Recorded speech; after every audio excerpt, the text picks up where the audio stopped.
sending that over, and we'll get started shortly. Sounds good. Jennifer's the best. Thank you. Is the volume okay? Yeah.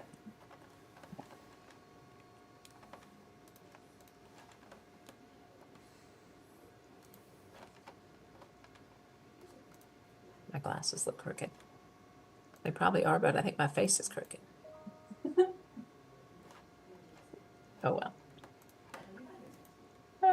I've never thought you got a crooked face, so. I think David's, one of his ears is.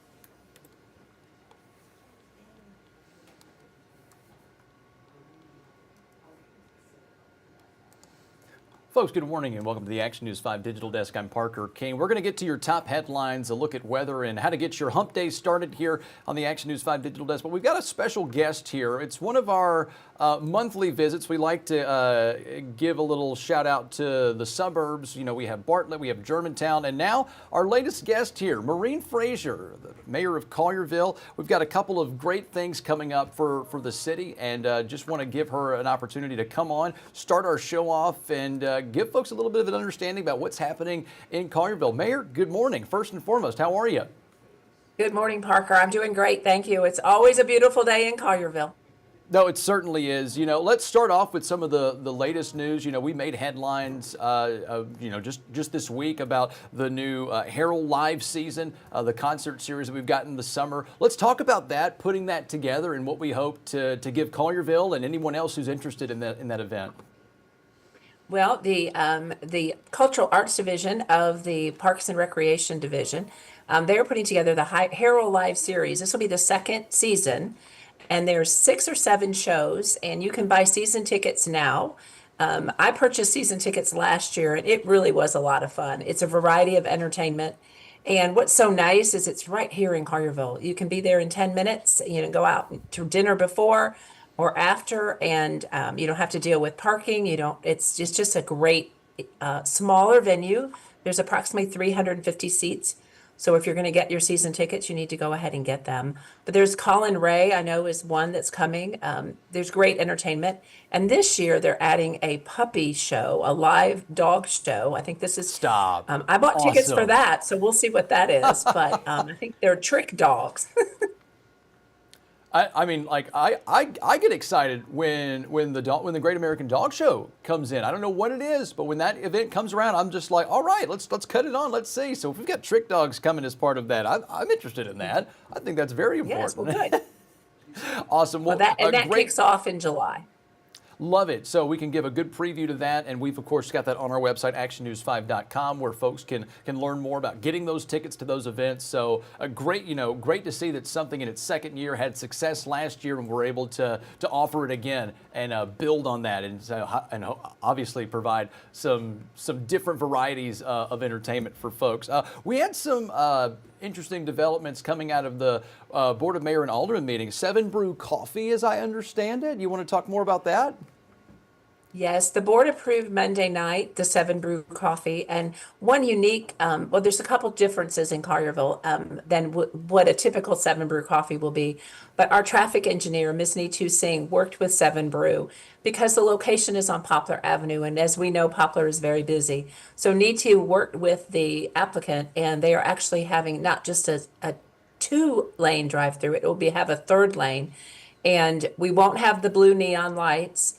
Because it doesn't comply with the Collierville regulations. But with the 3rd lane, it'll definitely keep people off of Poplar Avenue. So when you're in line to do the drive-through to get your cup of coffee, we don't want safety as a concern. So Neetu was able to work with the developer. They had a great relationship, and so that was approved Monday night. So they actually are tearing down a building and will be building a brand new 7 Brew Coffee there in Poplar. It's in front of the Walmart area. Gotcha. And for those who know that area, I mean, that can get pretty busy at a popular coffee spot. Great to see that we're doing our due diligence to making sure we can mitigate any traffic concerns as people take advantage of that. So good news there. And, most people know the historic square. It's getting a little more modernized with now what I understand to be an EV charging station. Let's talk about that. Yes, next week we will have a ribbon cutting with Memphis Light Gas and Water. Nice. We'd renovated the parking lot area behind the town square. So it's just to the east of the square, across from Men's Ice Cream and Lost Pizza, just for reference. And there are 3 EV chargers, and it was a partnership with Memphis Gas, Light and Water. That's hard to say this morning. It might be too early. As Acronyms well get the as best of us, the don't worry. Southern, yeah, there's a let's see, Seven States Power Company. So it did not cost the taxpayer any money, but that is a service and an amenity. And the idea is in that location, people can charge their electric vehicles, go shop, have something to eat or drink, Right. and help in the economic development of our town square. That's the important part, and that's, they've been opening a few of those EV charging stations. We had one just down the street from our station a couple of weeks ago, so this is the latest instance at no cost to the taxpayer. That's a welcome sigh of relief. When you see something new, you probably think to yourself, how much did that cost me? Nothing for you out there in Collierville. So, keeping it on Main Street and the historic square, we talked about Harold Live, but we want to give a little plug for the Preservation Awards that we're going to be hosting by Main Street. Let's go into that real quick. Sure. Main Street Collierville is working on bringing back, May is Preservation Month. So we've kicked off a award series for the Preservation Awards. So all the citizens can go to the website for Main Street Collierville, and they can vote on their favorite new sign in the historic district, a residential improvement that has been made. So there's a series of awards, and there's nominees, so you can go online and vote for your favorite.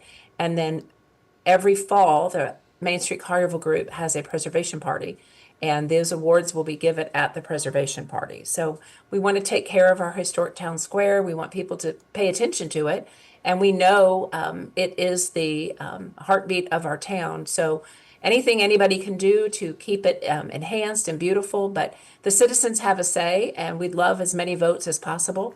And this is something that Main Street is planning to do on an annual basis. I love that. The cleaning up, you'd like to think it's something like a thankless job, something that you should do without being congratulated for it. But it's always nice to give credit where credit's due, especially when you're preserving something like an asset as beautiful as the Collierville Square is. Like we just talked off camera, like I live in Hernando. We're very, very proud of our historic square and how we keep that clean. It just went through a grounds project. So love to see the same thing happening in Collierville as well. And so, the upcoming Board of Mayor and Alderman meetings, there's a sneak peek we can give some folks. I was given permission by Jennifer, your public information officer, to talk about some of the items we have on the agenda and just kind of give folks some awareness as we get closer to that meeting. First of them being an e-bike regulation. There's been a lot of hot topic about e-bikes, scooters, kind of the wild, wild west when you started to see them around towns, almost 10 years ago. It's crazy it's been that long, but now all these municipalities and localities have been putting in their own regulations. So what might be in store for Collierville as we get to this next upcoming meeting? Well, we have a lot of staff working together to come up with regulations. That has been, since school has been out, that has been a common complaint and concern. People almost getting run over by kids on e-bikes, not wearing helmets. Should they be on the boardwalk? Should they be on the trails? Where do they belong? Should you be over 16 to have an e-bike? And part of the Right. problem is there's different classifications of e-bikes, and some can go over 40 miles an hour. And then we're hearing that some of the kids are modifying them to make them go even faster. So our police department, along with our parks department, planning division, and they are all gathering information from other areas across the U.S. to come up with regulations that we believe that will work for Collierville. So that is in the works. We're hoping to have something on our agenda by the second meeting in July, so that would be the July 27th. And then Jennifer, our public information officer, and her team will work a lot on getting out information to the community as to what those regulations are. So I Right. haven't got any of the details yet, just a lot of input and gathering of information. But enough to help us give a tease to folks who might want to, put their input in any kind of a public comment period, especially with something like that. So we've also got a potential phase 2 for the Schilling Farms Water Tower District. That's exciting. If you haven't visited the Water Tower District, it is beautiful. There's retail out front, and there's corporate headquarters in the back, and they're coming to the board in the first meeting in July, to talk about their next phase and their preliminary stages. And they're working with the residents to the west to try to make things not so tall and a little more compromising for those residents on that side. So that will be coming up. I haven't seen exactly what they're proposing, but it's a Boyle development, and Boyle typically does things top notch. And I know what they've done so far is absolutely beautiful. No, very exciting, especially, to have it, first and foremost, but to, be able to greenlight that phase 2 project and see that growth after already seeing the success. That's certainly exciting because, I use some of the skyscrapers in downtown Memphis that sit vacant right now, and there are always these people who say, "Oh, we're going to enhance this, we're going to renovate this," and you get your hopes up, and it doesn't happen. We've seen that time and time again. So to see something actually getting ready for a phase 2 project, seeing the success, very exciting for folks out there in Collierville and for those around the area who visited. One other thing, the Collierville-Arlington road changes. You've been seeing that kind of on social media, some of the changes that are coming. A bit of a hot topic, but Jennifer said you might be able to provide some insight in that and talk a little bit about what's coming up with those changes that we've been seeing. Yes, that has been a hot social media topic. And as our town administrator said, it's paint. Right now, it's paint. Right. So years ago, Collierville Arlington Road was a major northwest thoroughfare because we didn't have Interstate 385. When 385 was built, then there's not as much traffic on Collierville Arlington Road. Well, there's sections of Collierville Arlington Road that are 2-lane, and then they go up to, could be as wide as 7 lanes. So we worked with our traffic engineer, and they came up with this idea. And initially, the plan was to move curb, gutter, sidewalks, and have a 2-lane road with a turn lane and bike lanes and all that. But that was the tune of $27 million. Well, the Board of Aldermen, we don't have $27 million to spend on this road. And the engineering term is a road diet. And I think if it would have been talked about as a safety solution, it may have a different perception, but it's been a hot topic. So what the plan is to make it safer, because the wider the road, the faster people drive. And I've been on that road, and you don't know which lane to drive in. What is the through lane? What is the side lane? And there's neighborhoods that cross that road that have to cross 7 lanes of traffic to get from one Right. neighborhood to the other.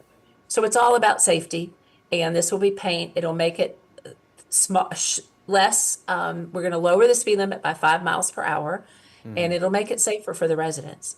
We're giving this a try. If it doesn't work, as our town administrator said, it's paint. We're not taking up any road lanes. It's just going to be striped so people have a better idea of where to go, and they can stay in their lane, and then there won't be so much speeding on that road to try to beat cars trying to get into that 2-lane section.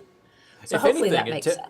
If anything, it tells you how people in Collierville who drive that road, they abide by road rules, because if they're looking at that paint, they're like, oh, I got to slow down. So if anything, paint makes you listen. But I do love that, this is sort of a trial and error. It's paint. We're going to try it out. It's with safety in mind. And if it's not to the benefit of the public like we originally thought, we can take it off and go back to square one. So I love that. Great information out there. Maureen Fraser, we're going to have to cut it off. Wow, 15 minutes at that point. I'm going to have you back on. I like having you on. You're taking up 15 minutes of my time. Anything else you'd like to add just before I let you go? Just remember, our Independence Day celebration in Collierville is on July 2nd. The fireworks, food vendors at 6. The entertainment starts at 7. We'll have Alexis Grace, and we're having Party Planet. And the best fireworks in the Mid-South will go off at 9:30. And everyone's invited. Got to see it to believe it. I love it. Maureen Fraser, Mayor of Collierville, thank you again for coming on. We really appreciate it. Thank you, Parker. All right, guys, Maureen Fraser again with the town of Collierville, and we'll have more on your top headlines, a first look at weather as we get your Wednesday started on Action News 5 Digital Desk. Stay with us. Mayor, thanks so much again. Really appreciate it. That was fun. Thank you. You're very thorough. Aha! I have to thank Thanks, her right Parker. there. Hi, Jennifer. Definitely have to thank her for that. Well, it's a collaborative effort. We'll call it that. So That's right. Yeah. have to have you back All right, on. y'all take Thanks care. again. Y'all too. Bye-bye.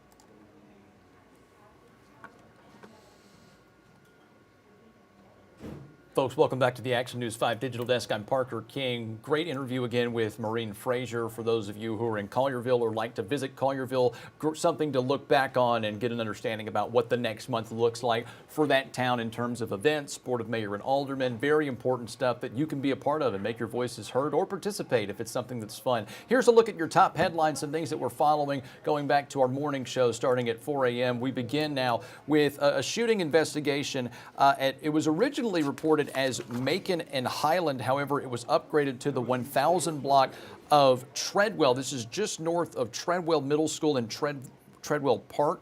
This came in just before 4 a.m. this morning. Police were seen there gathering evidence, putting down evidence markers, going in and out of a house that was marked 1055. You can see it there, Treadwell Street. Half a block was marked off. We have reached out to Memphis Police for more information, and we'll keep you posted as we get those developments.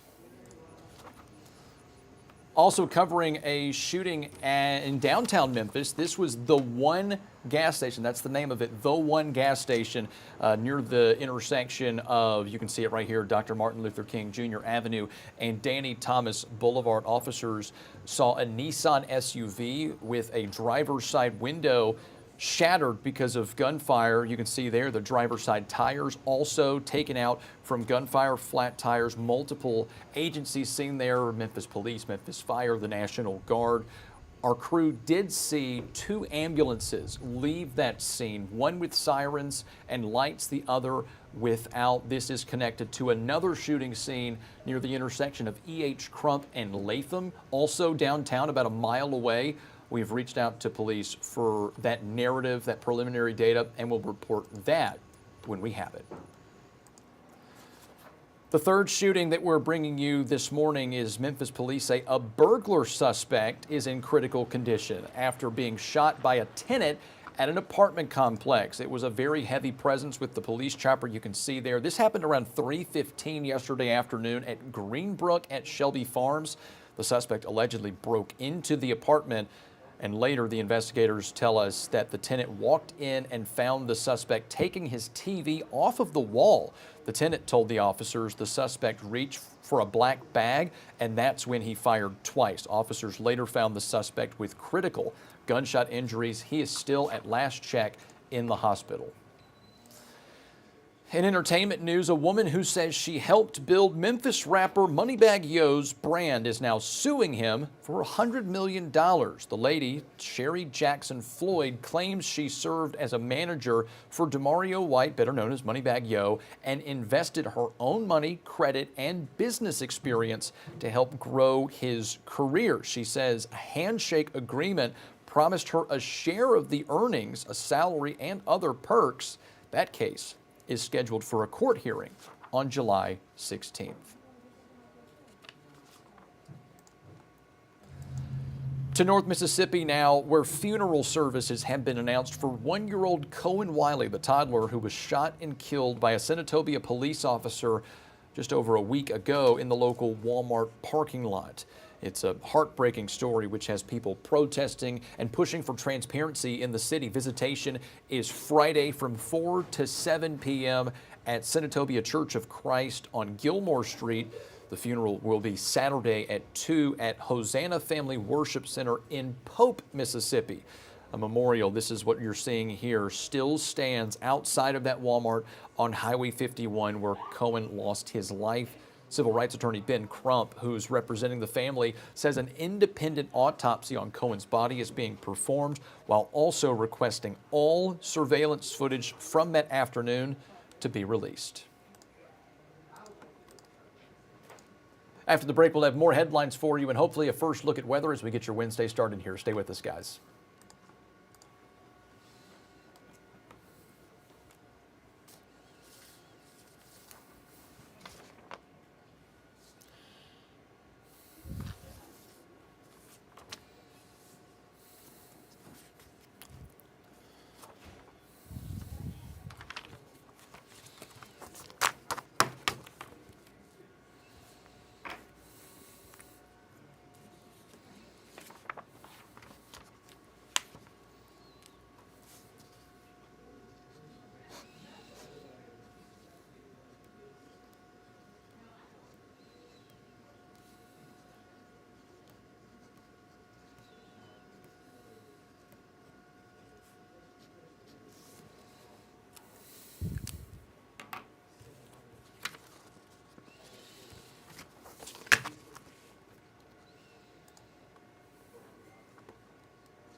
Welcome back, guys. Some more headlines for you in lighter news and some good news for a story we've been covering for the last couple of weeks involving xAI, where owner Elon Musk says construction of the Greywater treatment plant could pick back up before the end of the year. Leaders with xAI verbally committed to Memphis Mayor Paul Young and MLGW President Doug McGowan that work will resume over the next few months. You might remember the project was initially put on pause to put more emphasis on work needed at the Colossus 2 data center. And it's been budget talks for a while now in Memphis, and the city council approved last night the city's nearly $900 million operating budget at last night's meeting. It includes, you can see there, $30 million in federal grants that were secured. That was for MATA, because the big topic of conversation has been the lack of funding for MATA. The public transit advocates and other groups did not get the funding they had requested. Advocates added council members to invest more money into MATA to improve the bus service.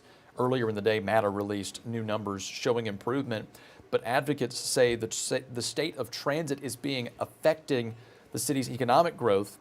The council also rejected a 5% pay raise for the city's sanitation workers. Instead, those sanitation workers will receive a $2,000 bonus.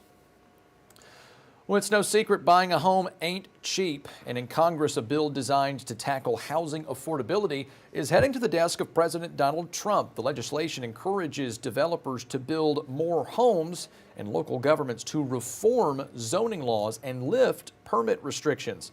The bill also will limit large investors from buying up single-family homes. Both Republicans and Democrats supported this legislation. The president says he does plan to sign it into law. In Arkansas, the state is moving forward with new limits on what you can buy with SNAP benefits. The state was not included in a federal judge's recent order that blocked similar nutrition rate waivers in 5 other states, including Tennessee.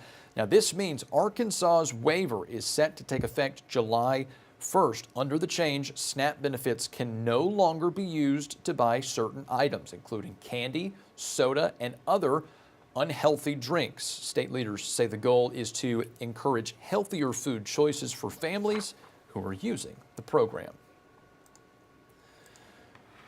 I can't go visit my friend in Austin if I fly Delta, because new this morning we've learned Delta Airlines will be canceling its nonstop route from Memphis to Austin. Our NBC affiliate in Austin is reporting a spokesperson from Delta saying, quote, to better align with demand, end quote. That was their justification. Flights will end on October 5th. Delta will reach out to you if you have a trip scheduled. This will leave Southwest as the only airline offering a nonstop route to Austin, but those flights won't stop until August 1st.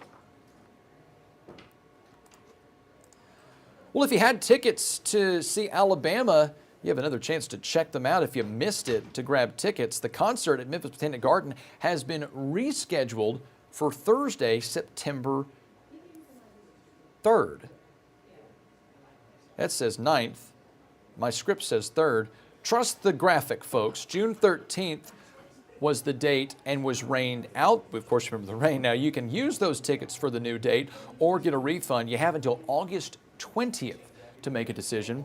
If you want to buy tickets, they're on sale right now. To sports now, D1 athletes in the NCAA are now allowed 5 years of competition during their college careers instead of 4. This comes after the association approved an overhaul of rules for students and athletes. The age-based eligibility model goes into effect for athletes who still have eligibility remaining after the 2025-2026 school year. The eligibility clock begins when an athlete first enrolls in college or at the start of the school year following the athlete's 19th birthday. To professional sports now. If you missed it, let me be the first to tell you that Cameron Boozer, the 6'8" forward and consensus National Player of the Year at Duke, is a Memphis Grizzly. NBC Sports calls him a good choice for any franchise looking to reset. And with the 3rd pick, your Beale Street Bears picked him. And with that, we welcome him. It's in a loaded draft class. He got top 3 picks. he could be game-changing, folks. Boozer was expected to go 3rd overall, but he's also considered the rookie most ready to make an impact on the NBA. He rounds out a front court of the future with center Zach Edey as well as Cedric Coward. While Edey prefers to play close to the basket, Boozer brings a new skill set with his ability to shoot three-pointers. And it's not just the team's culture Boozer's a perfect fit for. He says he's excited to learn more about the city and, of course, try some of that iconic Memphis barbecue. But he wasn't the only one. No. We had 2 first-round picks, if you remember.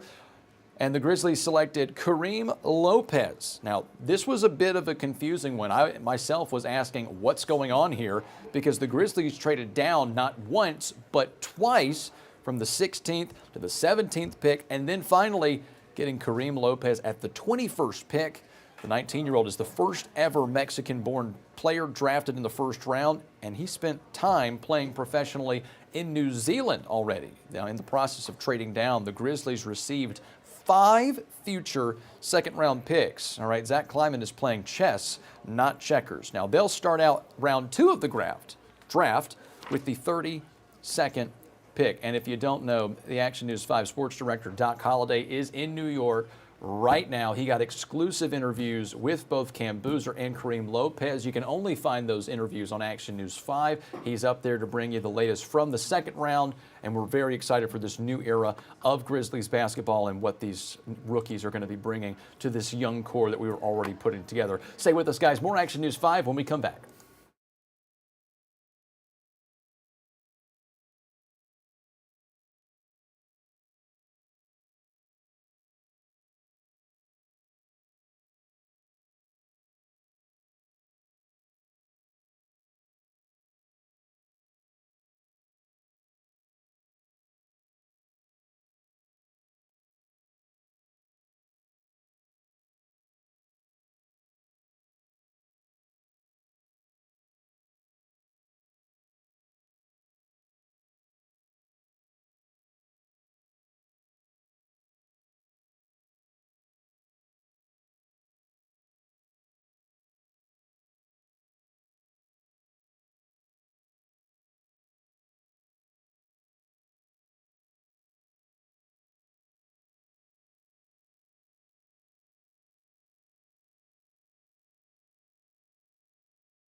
All right, guys, 9:29 is your time. Oh, my gosh, there is a massive bug over my shoulder. It's gone now, thank God. It's back. All right, I'm going to get off the bug, and I'm going to get to weather with First Alert meteorologist Patrick Ellis. Here you go, guys. Thanks for joining us here on the Action News 5 Digital Desk. I'm First Alert meteorologist Patrick Ellis. Some changes are in the offing for us over the coming days. We'll get to where it says heat coming up here in a couple of minutes. Let's get you out the door, though, today, which will feature some opportunities for some rain and storms coming back into the fold.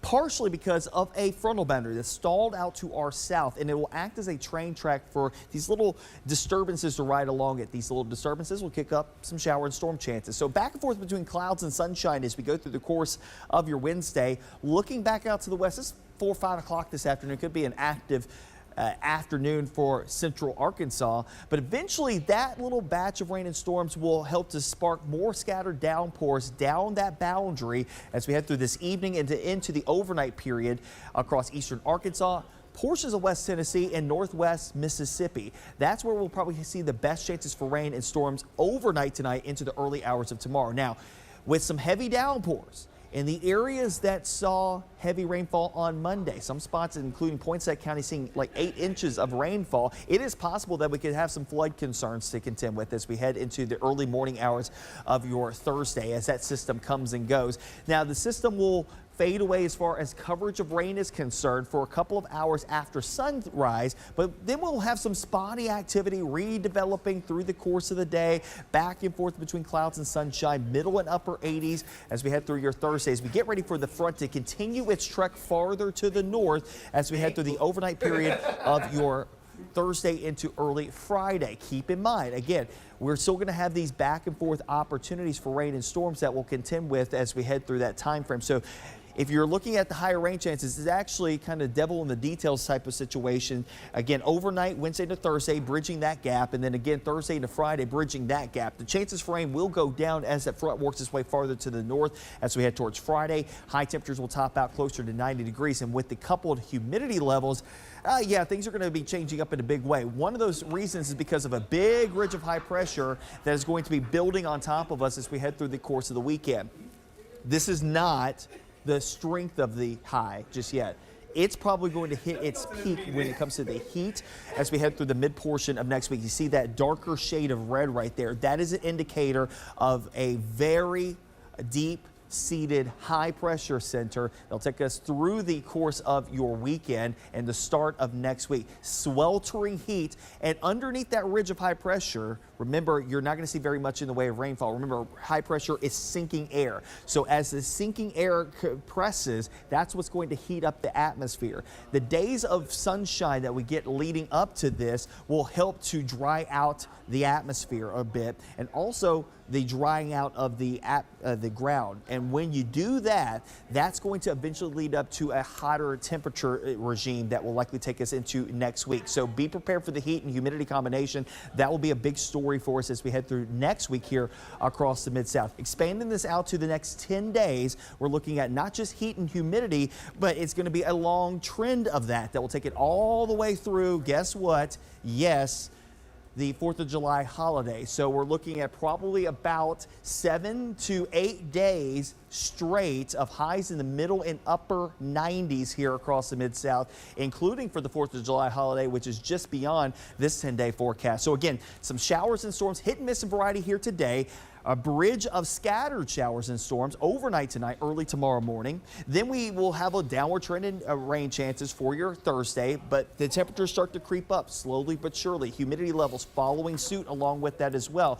The frontal boundary continues its northward trek as we head through your Friday into the weekend. Highs will be closer to average those days, Saturday and Sunday, but the middle 90s and upper 90s take precedent heading into next week. So go ahead and take care of yourself now and start thinking about the heat as it comes in next week.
Welcome back, guys, to the Action News 5 Digital Desk. Just some national news. We, of course, had severe weather sweep through our area yesterday and earlier this week. In South Mississippi, we saw the floodwaters that were brought by Tropical Storm Arthur. Reed Binion is going to report sort of a all-encompassing look at some of the natural disasters: rain, flooding, high winds on the East Coast, and wildfires raging in the West. Here he is now with that report. It's heartbreaking. It's heartbreaking. Residents in parts of Virginia picking up the pieces after storms packing high winds ripped through certain areas, ripping off roofs, knocking down trees, and leaving many without electricity. Severe weather and heavy rain also causing flooding this week. A torrential downpour in Massachusetts led to street flooding, leaving cars stranded and police escorting at least one driver to dry land. On the other side of the country, water is not the problem. It's part of the solution as crews battle wildfires in the West, including the Cottonwood Fire raging in Utah. That blaze creating an otherworldly orange haze in the skies over Goblin Valley State Park. And it's not just the U.S. Overseas, authorities in several countries in Europe are fighting wildfires as well this week, including Greece, where firefighters battled flames outside Athens, and France, where a heat wave helped fuel a fast-moving wildfire. That oppressive heat hitting several other countries as well, including Switzerland, Germany, and the UK, where hundreds of schools closed or moved to half days as temperatures soared. I do feel a lot more hot, and it's harder to go to the park and have a nice time outside. I'm Reed Binion reporting. I said national, he meant international. Wow, I mean, just a lot of weather that's been happening, folks. We're going to go down to Denver, Colorado, where investigators say a crime ring has stolen dozens of vehicles from the international airport there. Now they say suspects face charges for incidents at Rocky Mountain Metropolitan Airport. That news comes after thieves at Denver International took more than 700 vehicles a few years ago. Here's that report. Every day, thousands of flights take off from airports in Colorado, and thousands of travelers park in those lots, including Tyler Fox. I was on a business trip to Arizona. Parking his truck at RMMA in 2024, and shortly after leaving town, getting an alert. I got a notification on my phone that my vehicle alarm was going off. And I thought, that's odd. Fox called police to check it out. At some point, a hole was drilled into his truck, and police believed he wasn't the only target. I got a call about an hour later from a detective saying, yes, your truck has been broken into. They haven't taken anything, but we've been tracking these guys for a while, and we're about 95% sure they're going to come back and steal it. A new grand jury indictment shows someone did. Fox says he allowed police to track his car, leading the Capta Metropolitan Auto Theft Task Force to suspects. And so what was happening is that people would go park their vehicle, go on a trip, and have no idea that their vehicle was stolen. And so those vehicles, they're stolen, but they have not been reported yet, so they won't hit on any license plate reader cameras. The indictment says the group targeted municipal airport parking lots, hotels, and sometimes businesses and homes. Now, 11 suspects are facing 52 charges, accused of stealing more than 40 vehicles. They're also alleged to have sold some vehicles to cartels in Mexico and believed to be an offshoot of a theft ring in 2022 at DIA. We've cut the head off of this particular snake, but another one's going to grow because now we've created this void. So we're bringing it down, we're making good impact, but there's still a lot of work to be done. Fox got his truck back a few weeks after it was stolen. He says insurance paid for repairs, and now he's breathing a sigh of relief. And hearing that some of these guys have been arrested, so I'd like to think I played a part in that. And I parked my truck at this same truck that was stolen. I parked it at DIA because I did feel a little bit better.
Like to, now that, the cat's kind of out of the bag, I got with me John Michael Osley. He's the shortstop for the Lucky Llamas, one of two teams in a new baseball entertainment league called Boom Ball that's going to be coming through Memphis and giving us a bit of a show. And I'm really excited to talk about this. I'm a bit of a baseball guy, but I'd love first for John Michael, walk us through Boom Ball. This is their inaugural season. They've got a whole tour scheduled out. They've sold out the first two venues in Phoenix and in Atlanta.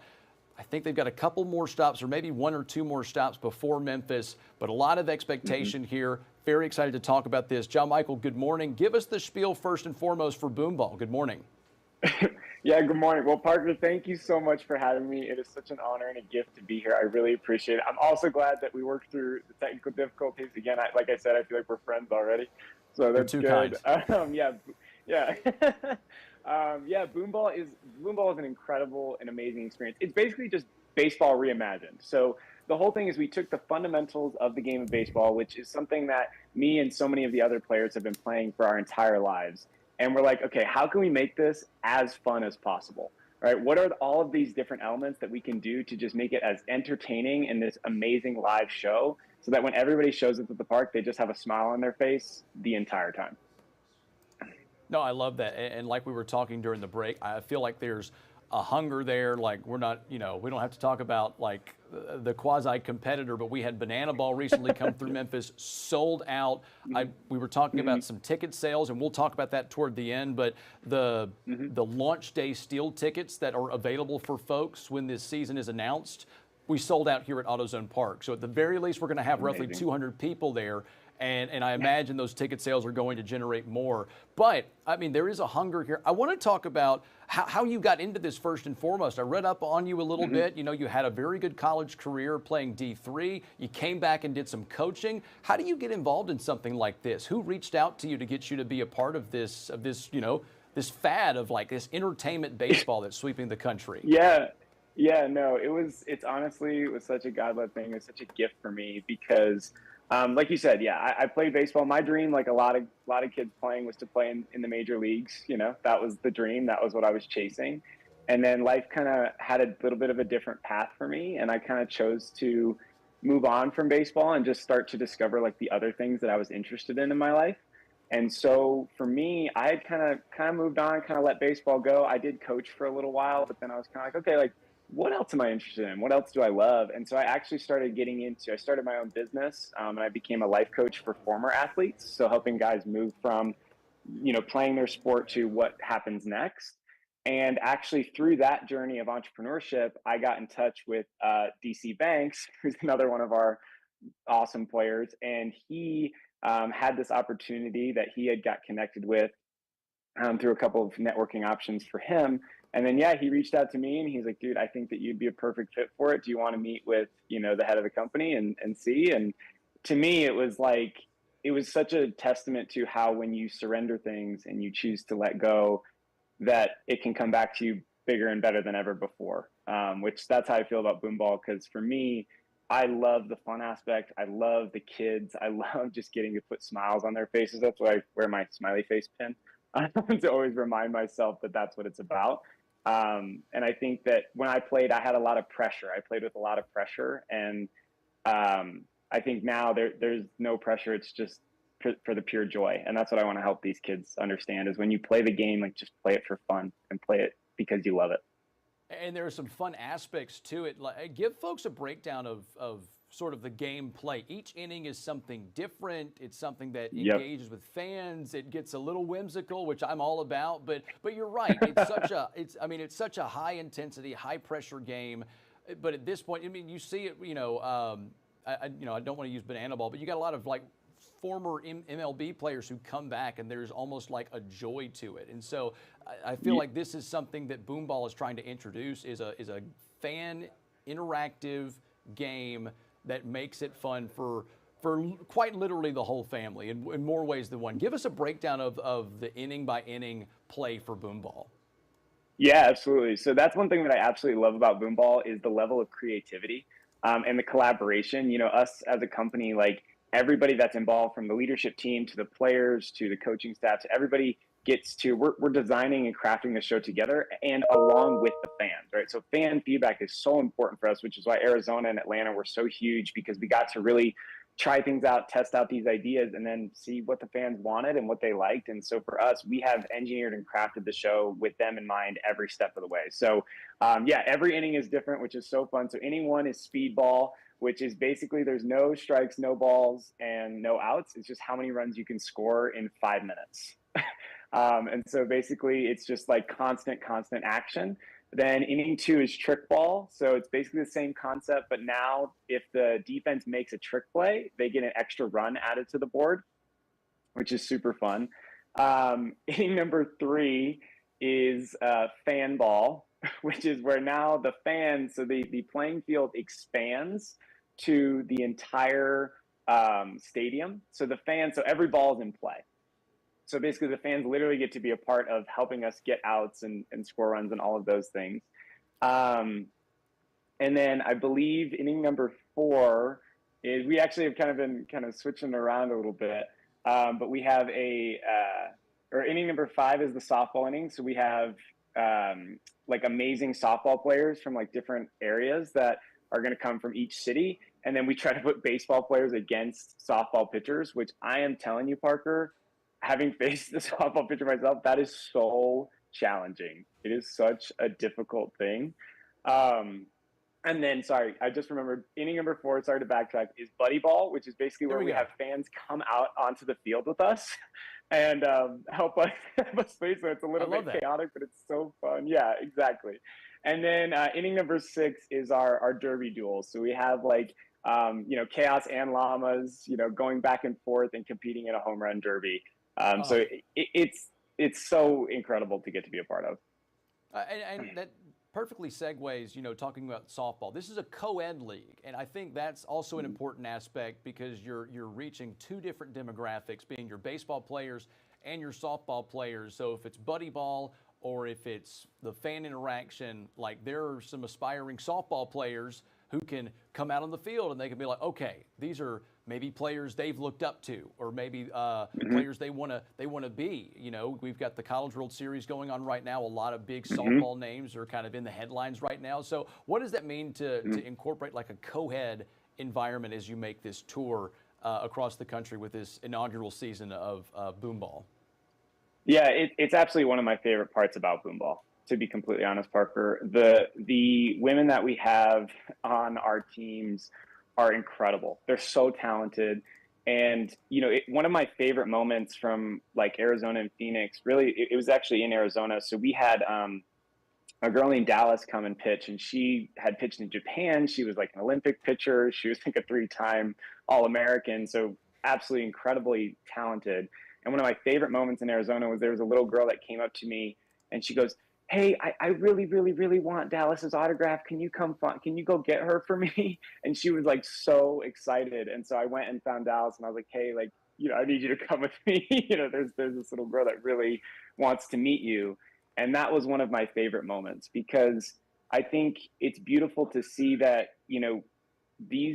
these softball players are so incredibly talented, and actually like watching the Women's College World Series is one of my favorite sporting events of all time. Like I absolutely love it. So it's one of my favorite parts, Parker, and they impress me all the time. And Sona, one of our players, actually struck me out in Atlanta, and I didn't even have a chance. It was awesome. I love that. So going to, we talk about Phoenix and Atlanta. When you start something new, there's always risk there. You never know how people are going to resonate with it. But to sell out those 2 venues, I mean, for someone who's, again, on the ground floor, something that's new, something different like Boom Ball, is it inspiring or encouraging to see already just that small sample size and give you a little bit more of a confidence as we get ready for the rest of this inaugural tour?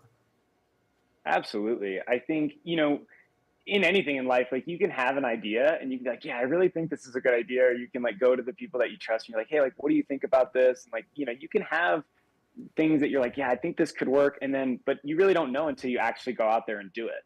And so being able to go and do it and see the response and physically feel the energy of how much, people, the families enjoyed it and the smiles on these kids' faces. And then for it to grow even from like Phoenix to Atlanta, as far as the positivity of the response, yeah, it's nothing but encouraging. And it makes me, and I know all of our players and the leadership staff and our coaching staff and everybody so excited for this summer tour because we just want to bring the joy to all these different cities, including Memphis. And so it's incredibly exciting. I've been texting a bunch of players and I'm like, how are you guys? How's the summer? All those things. And they're like, oh, dude, I just can't wait. I'm so ready to go. I'm so ready. I can't wait. So we are chomping at the bit to get started. And you've been able to get some great venues. I've been to a lot of these parks, Trustmark Park in Jackson, where you're going to be going next, Route 66 Park in Springfield. That's a place that loves baseball. Missouri State's got a great culture there. But of course, AutoZone Park right here in Memphis, we love our park, our AAA, the Redbirds. They're doing awesome this season. Vibes for baseball are at an all-time high. Haven't been this high in a long time. So maybe a personal thing, how many of these parks have you actually been to? Is it exciting for you still just as a lover of the game, to get to just experience these different environments, these different parks across the country?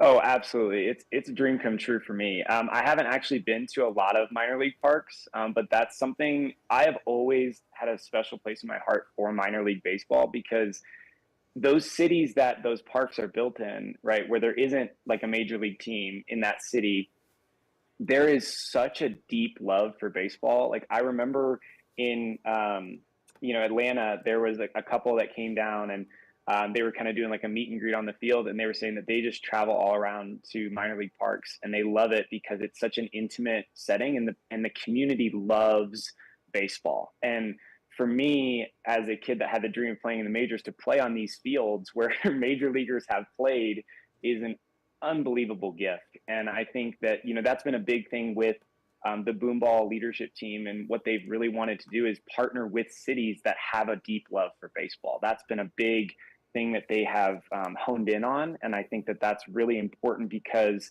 yeah, we want to step into a city where it's baseball, the game itself is already loved. And now we get to just add like a new element to it, right? We get to have this new type of game that is based on the game that everyone loves, and also has all of these super fun, entertaining elements to it.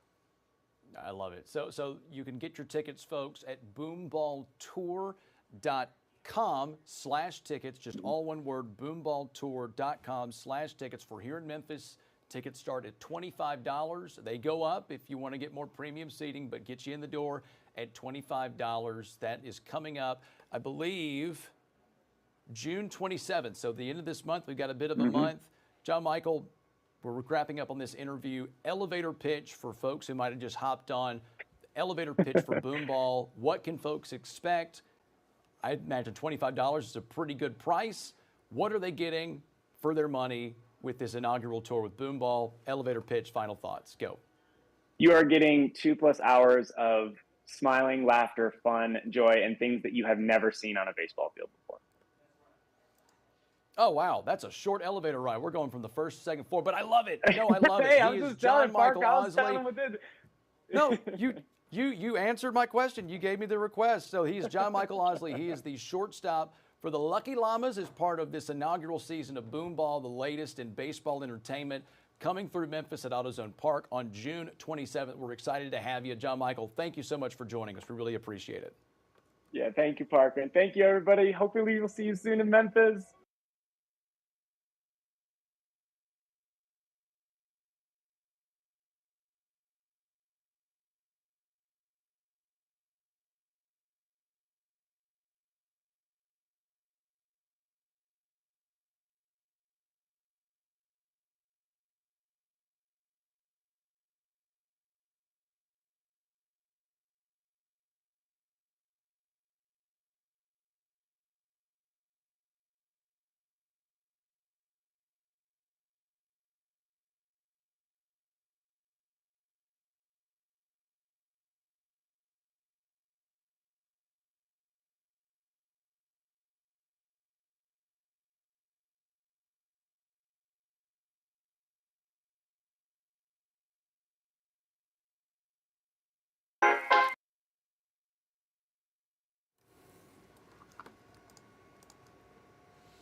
All right, guys, welcome back to the Action News 5 Digital Desk. Very excited for the top of this hour where we have the executive director for the Catholic Charities of West Tennessee for an upcoming raffle they have for the 4th of July and what they're hoping to raise money for and how they're going to raise it. That's the interesting part. We're going to stick with some national news as we close up this first portion of the Action News 5 Digital Desk show. Get a look at the weather to start off the 10 o'clock portion and then get into our interview with the Catholic Charities of West Tennessee. So we all know the comical tales of people falling asleep under the summer sun, but one woman in Arizona had what could be interpreted as comical turned very serious. Fell asleep while at the pool, suffering from severe heat burns and heat stroke. Here's a story out of Arizona with a lesson on how to keep yourself safe as we get into these hotter months of the summer. It was June 11th in Santan Valley, a day that reached over 105 degrees. It's heartbreaking.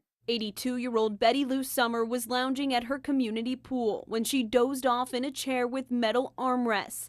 It wasn't long before someone found her unconscious and covered in blisters. She'd only been there for an hour and all of this happened. And so they covered her with wet towels, dragged her into the shade, called 911. Summer was in organ failure with a core temperature of 104 degrees. She had to be intubated, and her daughters feared the worst. But as her liver and kidneys improved in the days that followed, the blisters turned into third-degree burns. Everywhere she touched the metal chair when she went unconscious, burned severely. Like a hot grill. Yeah. It was awful. Summer will be undergoing surgery every 4 to 5 days until she's ready for skin grafts. With older people,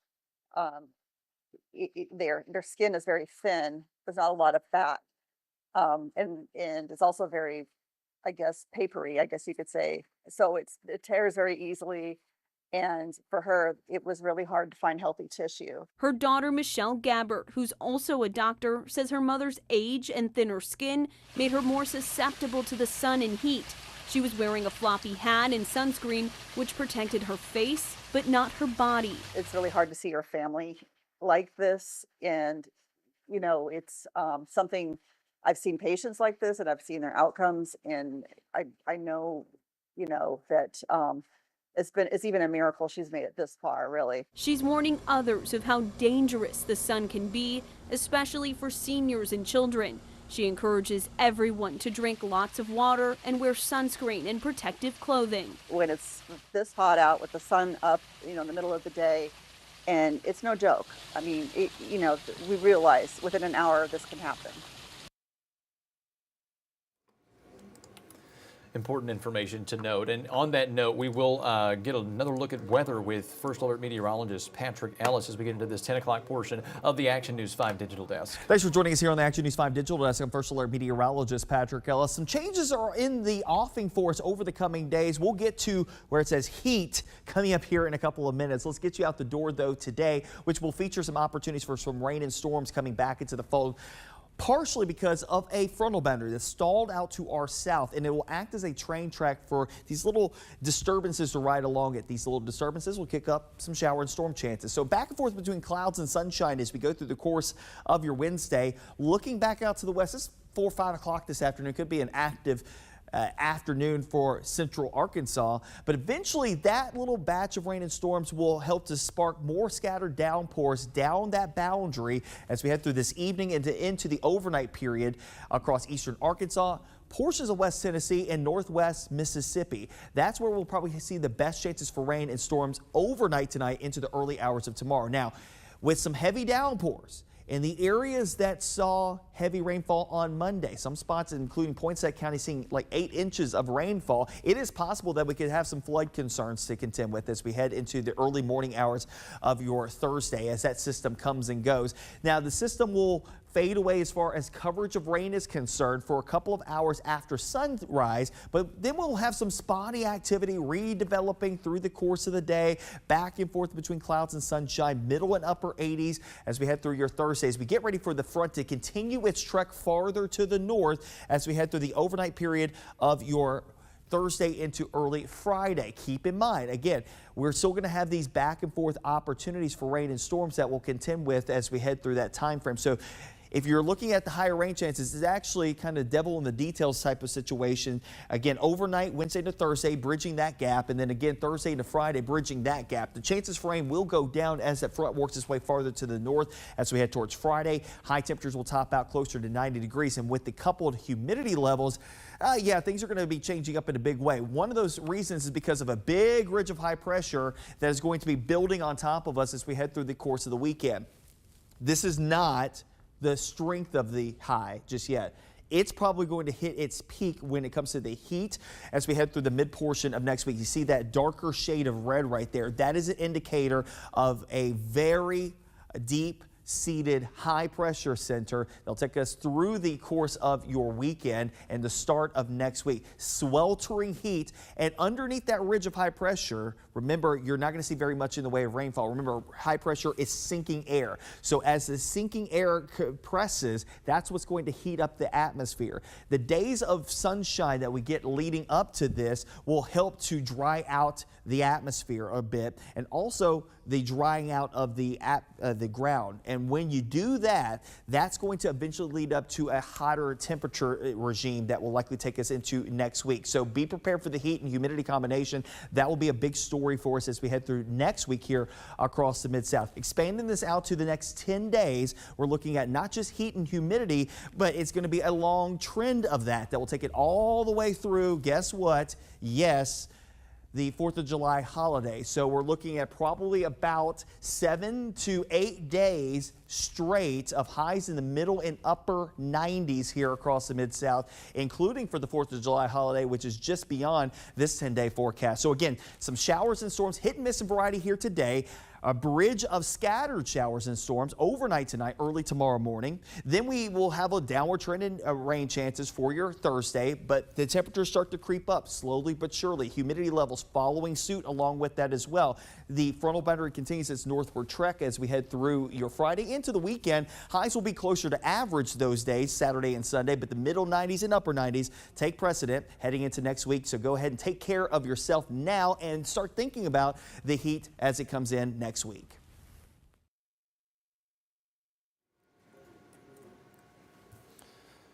All right, George, good morning. How are you? Morning. I wasn't sure if I should be muted.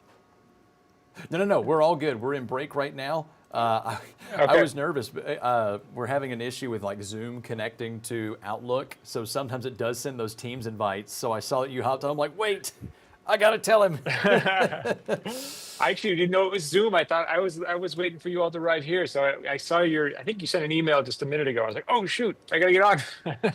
No, it's good. No, this is our streaming perfect. channel. So it's a little more flexible. We can go off the cuff. We can talk. We're not really bound by any time limit. I mean, barring that we go an hour. So, but we are. Sure. I've got my questions together. I've got all the info. Very excited to talk about this. We are 10 seconds out, sir, and we will get right into it. See you in a second. Great.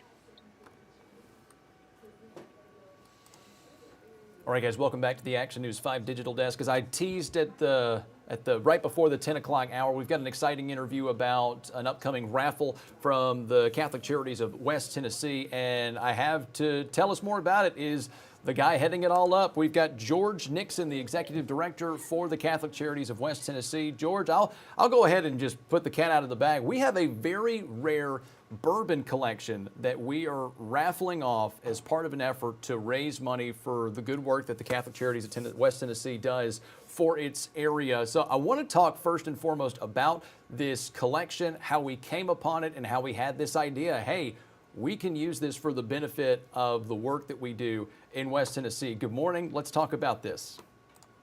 Absolutely. Good morning. Great to be with you. Yeah, so we live in bourbon country, right, or very close to it. So we know there are a lot of people that are very excited about bourbon, that enjoy bourbon.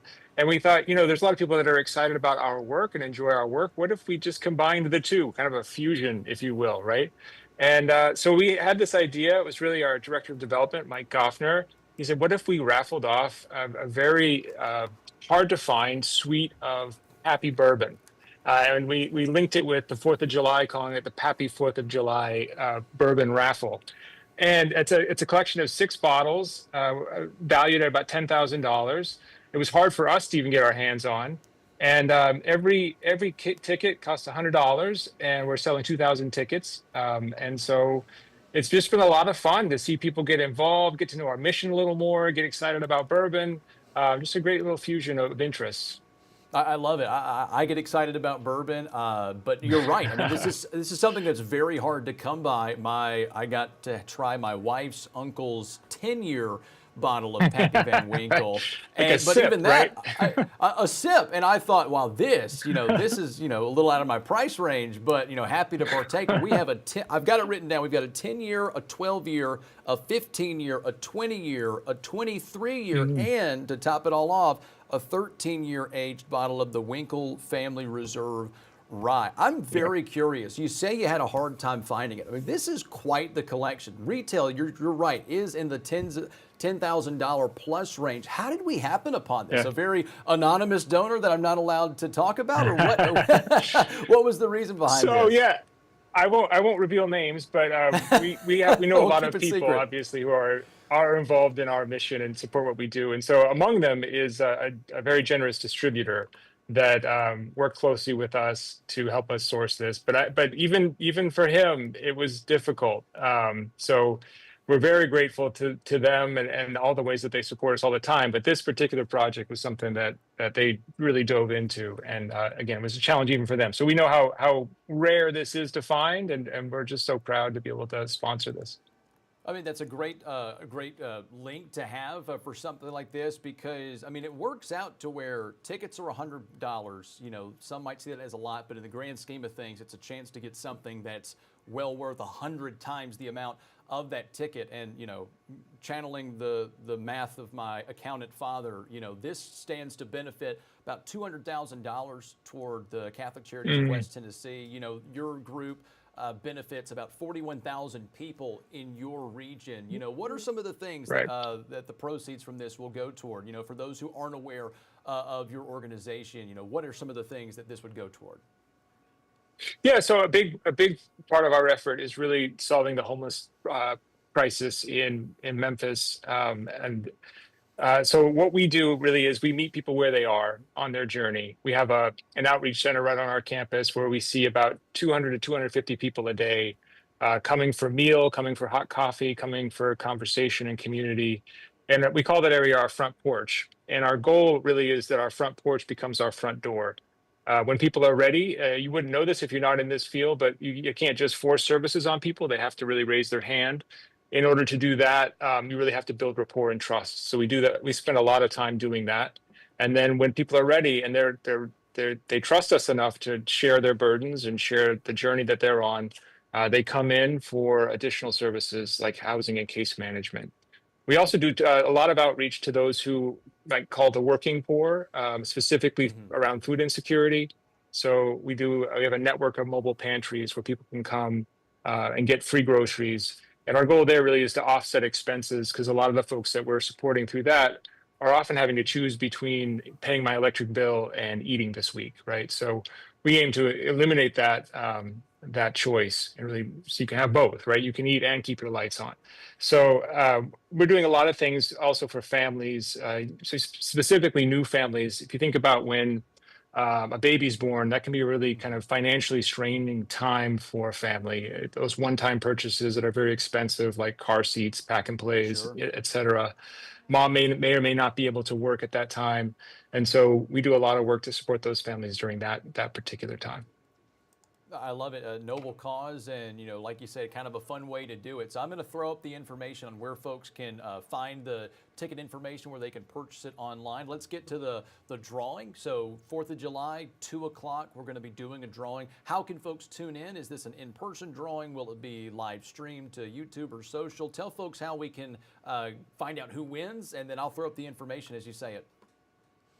Well, so if you sign up for a raffle ticket, you'll be invited to participate or be aware of the drawing, and it's just a great time. It's our first time doing it, and I think it's really been a success so far. And we're already talking about next year and how to be even more successful, how to reach even more people. It's just been a tremendous thing. So.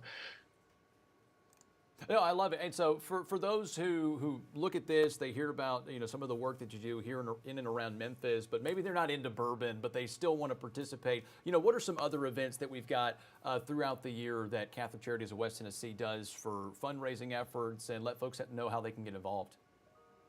Yeah, absolutely. So our big gala is in September. It's called Cooks and Callers. It's where we team up local celebrity chefs with local priests, and they kind of a little competition for them to prepare a meal, and some prizes given away. It's also a big fundraiser, so there's silent auction, all of that. It's really just a great time. This will be our 5th year doing it, and it's just the community that comes out. It's just a wonderful time together. So you can look for that in September. We also do a Hope for Heroes campaign all around Veterans Day. A lot of our effort is supporting homeless veterans. And so that's really a team effort where you build a team. We've seen a lot of people in the military building teams to support that effort. It's a fundraising effort. And then also be on the lookout for our Buy a Tree, Change a Life. That's our Christmas tree fundraiser, where instead of just kind of buying your tree off a lot, you can buy it from our lot and at the same time support a good cause while you're buying your Christmas tree. We did that for the first time last year, and that was also a tremendous success.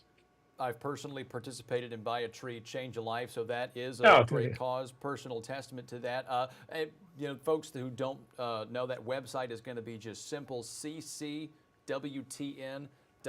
the abbreviation for Catholic Charities of Western Tennessee. Final question, probably one I should have asked on the forefront. When you sent us this information, you'd sold 565 tickets, about a quarter of the way there. Where do we stand now? Hopefully not sold out, so we didn't do all this for naught and tell folks to go and sign up. Where do we stand right now? How many do we still have left? I don't know the exact number. All I know is that they're going fast. So please, while you still can, take advantage of the opportunity, buy as many tickets to raise your chances, and know at the same time that you're really supporting a good cause. We've just been so surprised by the turnout of the community and just kind of the joy that this raffle has brought to people. I love it. Well, hey, there's a good, a secretive call to action. Hey, I don't know. I don't know, but you better act fast. George Nixon, Executive Director, Catholic Charities of West Tennessee. Very cool topic of how to raise money and benefit the less fortunate in and around Memphis. Thank you for coming on to talk more about this, and best of luck. I hope there's some more fun stuff in the queue for this year and as well as next year as we see the success from this. Thanks so much, and thanks for the opportunity to share it. No, you bet. When they said, that collection of Pappy Van Winkle, I was like, oh my gosh, we got to talk about this. I mean, it really is, folks. If you're not into bourbon, it is quite the collection. All right, guys, after the break, more Action News 5. A look at your top headlines as we get ready for Action News 5 at midday with Jerry Askin. Stay with us. George, that was awesome. Thanks so much. All right. Thank you. I hope it was all right. I appreciate it. No, it was a lot of fun. Really enjoyed it. Really enjoyed talking about the stuff that y'all do and how this goes toward that. And, seriously, best of luck. I hope you reach your goal. Thank you. Thank you. And thanks again for the opportunity. No problem. Have a good one. All right. What's up?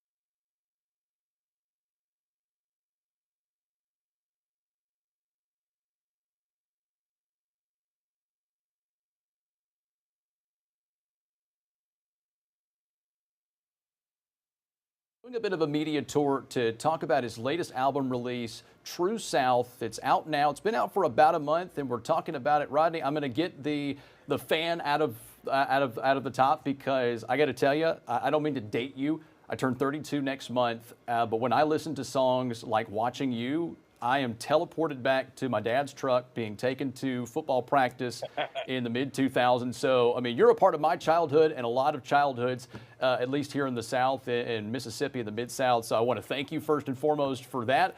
Fan is out of the way. We're going to get more to the professional side of this with the release of the album. So let's go into the album. I know I got you for only a few minutes, but let's talk about that and what the release has been like for you personally and professionally. Good morning. Man, good morning. I don't even know what to say. That's the coolest thing ever, to be a part, to have songs, and that's the challenge, is to have songs that will be relevant, that were relevant 20, 30 years ago, and trying to have songs that will be relevant 20, 30 years from now. And to be a part of somebody's family, I mean, that's cooler than having a hit song. That's everything. No, really and truly, there are few songs that, at least for me personally, it's a smell or a sound or a sight that transports you back. Watching You is just one of those songs.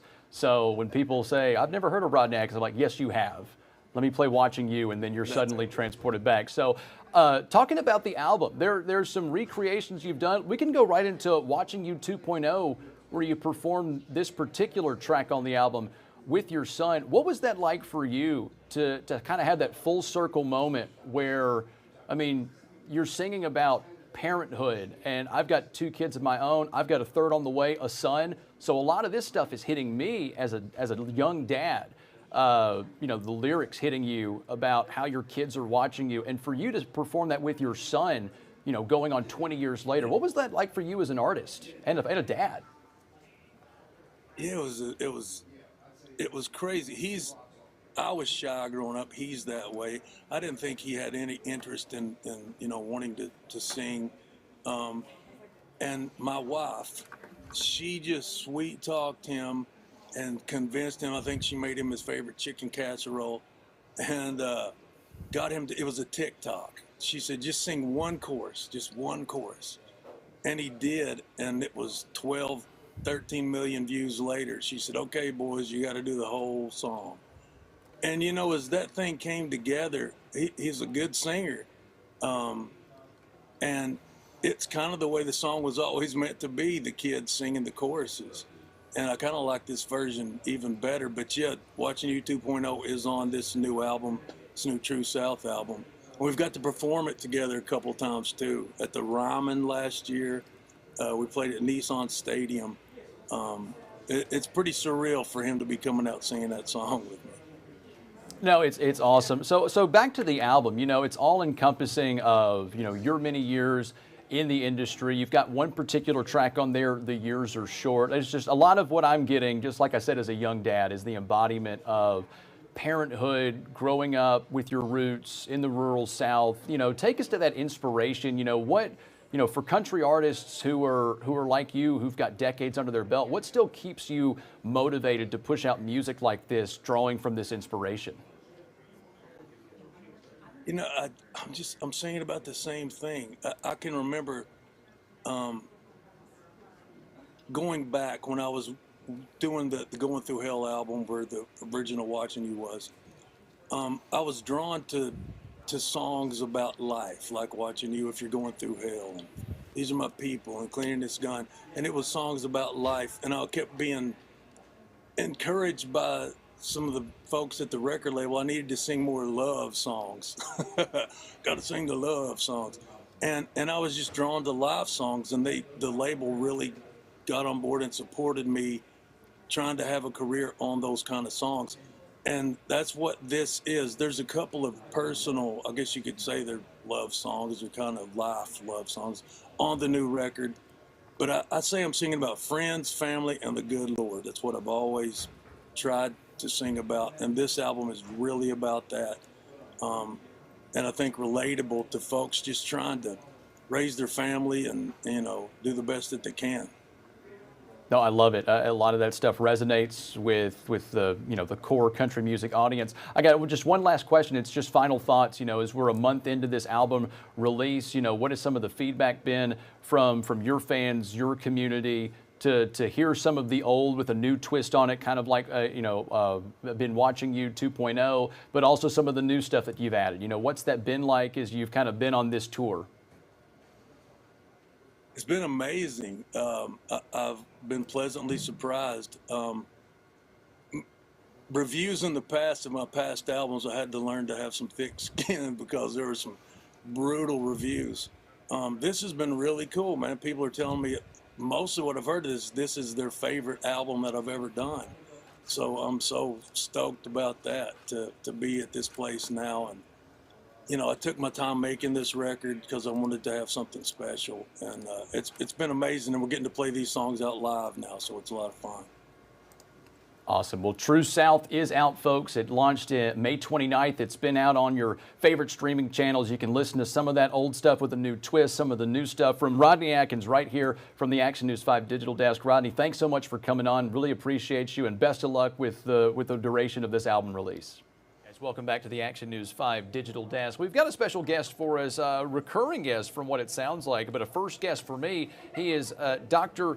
Carl Flynn, who is joining us, an ophthalmologist of 30 years. And he's actually the one who reached out to us because, again, like I just told him off camera, it's one of these things that you don't think about this time of year as we get to the 4th of July holiday, and that's proper eye safety precautions when it comes to fireworks. So we'll kind of speak in generalities at first and foremost, kind of lay the groundwork for us, sir. But I mean, you've got 30 years of experience and you've probably seen your fair share of it around this time of year. So good morning, first and foremost. What do people need to know in terms of eye safety as we get closer to the 4th of July holiday? Well, good morning. Thanks for having me. There are approximately around 15,000 injuries from fireworks that we have around this time of year, and about 20% of them can affect the eyes. So one of the main things is proper eye safety. If you're going to be watching a program with professionals there that have their permit, these aren't enough. These glasses here, the sunglasses, aren't enough. We want some kind of good safety goggles here, safety goggles or glasses here to protect your eyes. That's first and foremost the thing to prevent the eye injuries. Okay.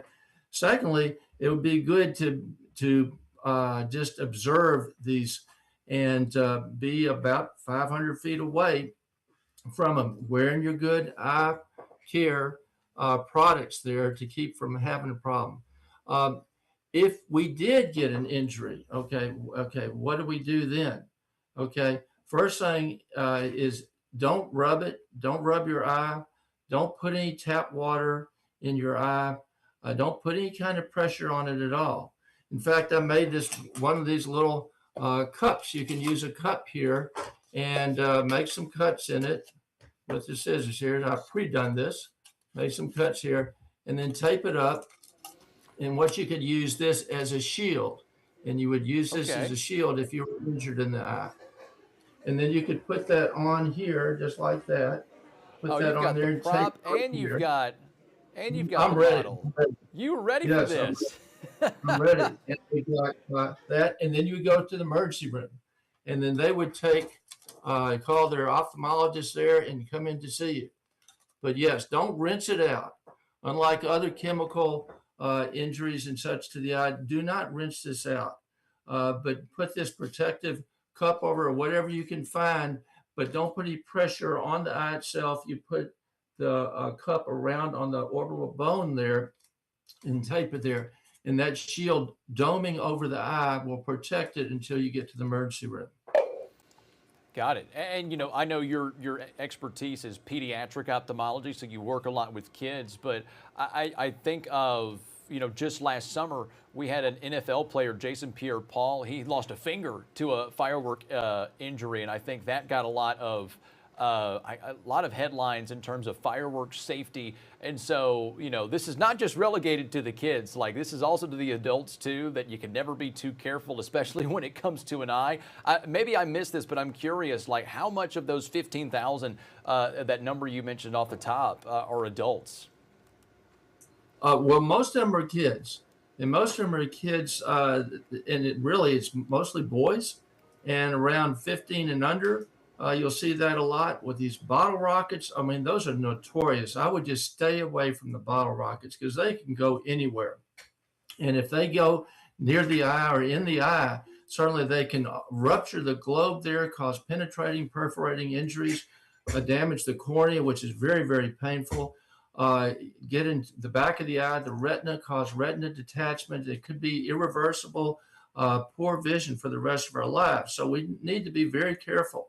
Now, even little children, sparklers, we say, oh, they're real safe and such, but those things can go up to around 2,000 degrees Fahrenheit. So very, very high temperature that they can cause damage. Keep them away from the children's face and clothing.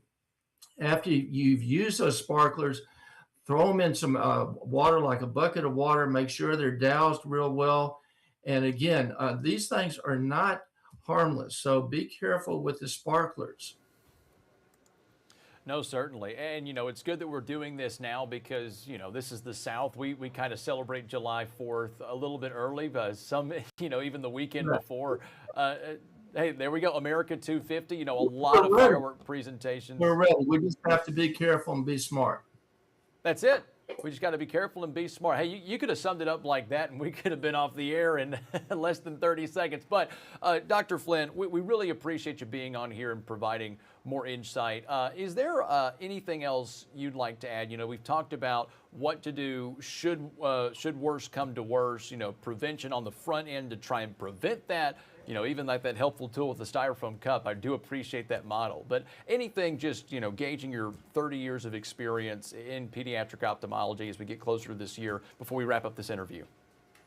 The best thing to do would be to be watching a professional with a permit, the professional doing this. And then just be careful around if you found any old fireworks that you think, you know, they've been used. No, you got to be careful with those. Those duds or ones that have been used. I would throw those into some water in case you found them in a park or something afterwards, a day afterwards and such. Put them in some water and douse them because they can still be a problem. All right. Dr. Carl Flynn, 30 years of ophthalmology here in Memphis, providing some context on fireworks safety this upcoming 4th of July season. Thank you so much for being here again, sir. We're happy to have you. Thank you for having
Folks, welcome back to the Action News 5 Digital Desk. Let's get a look at your top headlines as we get ready for Action News 5 at midday. We're going to start with a couple of shootings that we've been following from yesterday afternoon into the early hours of this morning. This is the most recent scene that we're looking at. This is actually the 1000 block of Treadwell Street. It was originally reported as Macon and North Highland. We ventured a couple of blocks elsewhere to this, again, 1000 block of Treadwell. This is just north of Treadwell Middle and Treadwell Park.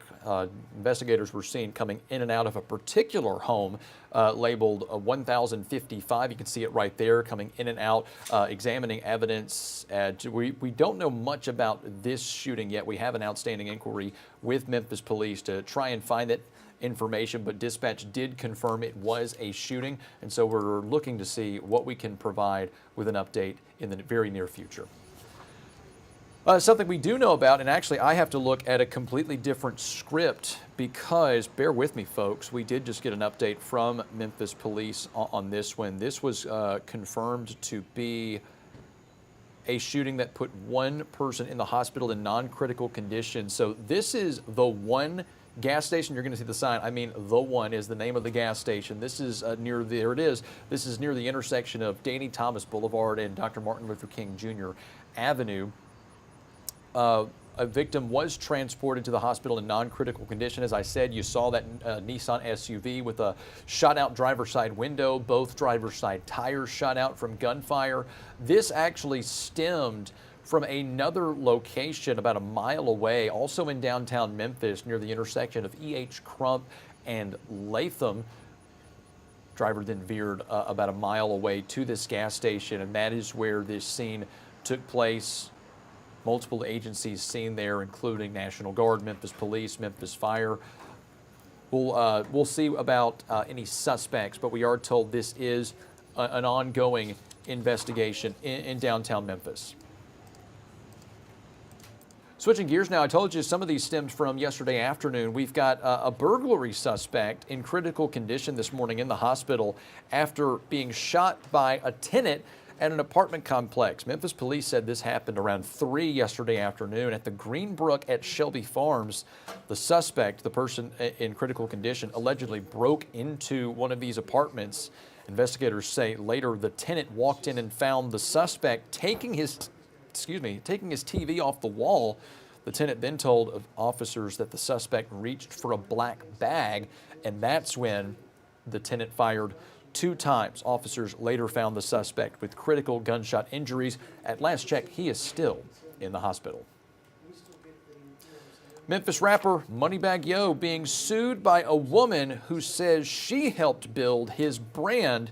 He's being sued for $100 million. The woman, Sherry Jackson Floyd, claims she served as a manager for Demario White, better known as Moneybagg Yo, and invested her own time, money, credit, and business experience to help grow his career. She says that she was promised earnings, a salary, and other perks, but it was a handshake agreement.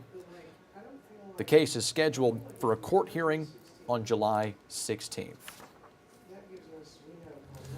To Senatobia now, ongoing coverage in the death of 1-year-old Cohen Wiley. Funeral services have been announced. It's a heartbreaking story that we've been bringing you over a week now. Visitation, we've learned, is from 4 to 7 in the afternoon on Friday. That's going to be at Senatobia Church of Christ on Gilmore Street. The funeral itself will be held Saturday at 2 p.m. at Hosanna Family Worship Center in Pope, Mississippi. A memorial still stands, look at it there, outside the Walmart on Highway 51, where 1-year-old Cohen was shot in the parking lot by a Senatobia police officer. Civil rights attorney Ben Crump, who's representing Cohen's family, says an independent autopsy of Cohen's body is being performed. He's also requesting that all surveillance footage from that afternoon be released. We'll have more headlines for you after the break from the Action News 5 Digital Desk, folks. Stay with us.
All right, folks, welcome back to the Action News 5 Digital Desk. We've got some lighter news for you to get your Wednesday started, starting with some updated news involving XAI's Graywater Treatment Plant.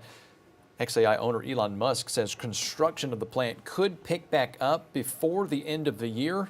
Yesterday, we brought you that leaders with XAI verbally committed this to Memphis Mayor Paul Young and MLGW President Doug McGowan, that work will resume over the next few months. Now, you might remember this is a story we've been covering for a couple of weeks now. The project was initially put on pause to put more emphasis on work needed at the Colossus 2 data center.